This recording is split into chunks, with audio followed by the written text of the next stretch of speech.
Alam mo yung time na pag tuwing uuwi ka at kakain ka ng dinner, mag-isa ka lang lagi. Doon mo pala maalala minsan yung nanay, tatay mo, mga kapatid mo.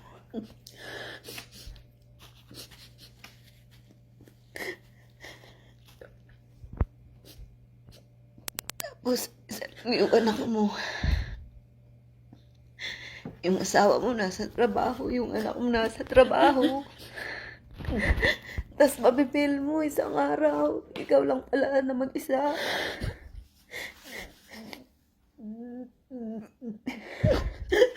Minsan may isip mo, nasa iyo na lahat ng bagay. Mga gandang bag, sapatos, damit. Pero minsan, may time na may isip mo, kakain ka, mag-isa ka lang. Alam mo yun? Maalala mo yung nanay at tatay mo. Mapapaiyak ka na lang. Hindi mo alam na tutulo ang luha mo.